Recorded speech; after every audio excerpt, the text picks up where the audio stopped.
Yeah! Oh, I'm getting so many kills. This is great, man. Yes! Patchy, what are you doing? You need to work on the next video. Eh? Oh, I've been playing the new Call of Duty Black Ops 6. It's been so much fun. It's so addictive. That's no excuse. Get back to talking about the silly show with all the horses. My small equine, I think it's called. Well, I do suppose she's right. Now, we've already covered the pre-Core 7 era, and now we're at a point where Hasbro shortened us down to a nice and comfy little 7 characters. So, hold on to your horses. Get it?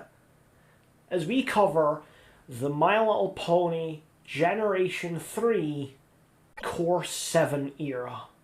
The second shortest of the generation. Watermelon, watermelon. Watermelon, watermelon.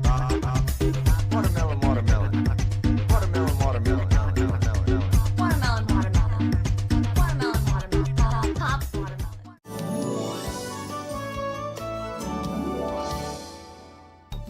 Our wonderful new residents of Ponyville feel a lot more comfortable than the last era. With only 7 main characters that need to be remembered, it makes things a lot easier for the viewer. Although this does add a new issue for me. Doing this ended up with many characters being cut out of the show from this point on, including my favourite one, Minty.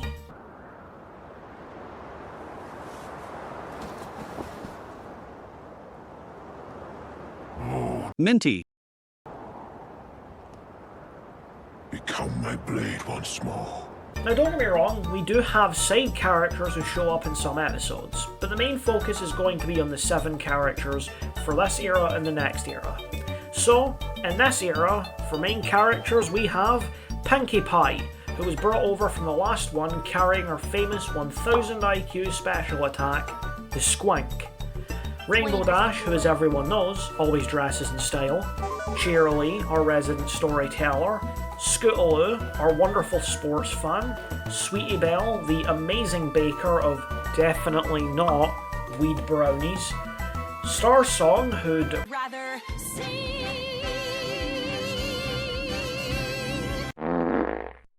And finally, Tularua, who's always painting away, and also shares the exact colour palette of Rarity in the last era. Each character has their own unique personalities and interests, alongside their still copy-pasted but differently coloured designs, making them a lot more memorable than the last era. They all blend really well together and make for an enjoyable group for this time round. And get used to them, because they're the main ones for the rest of this generation. I would talk a lot about the animation and how the character designs changed with the animation quality updating, but the animation quality didn't really increase all too much with this new era. It more or less keeps to the exact same style, while slightly giving it a higher resolution.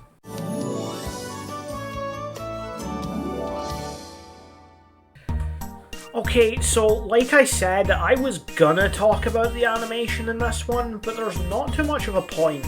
I'd basically just be echoing the exact same points I made in the last video, but with a slightly higher resolution. So the only other main aspect to talk about here is the writing, and honestly, there's not too much to talk about here. Once again, the episodes are just slice-of-life-like episodes of ponies doing their own pony shenanigans. Although remember when I said there'd be a lot of partying? Sorry for party rocking. Yeah, that's because 90% of this era is just that. Each pony throws their own party which is relevant to their interests.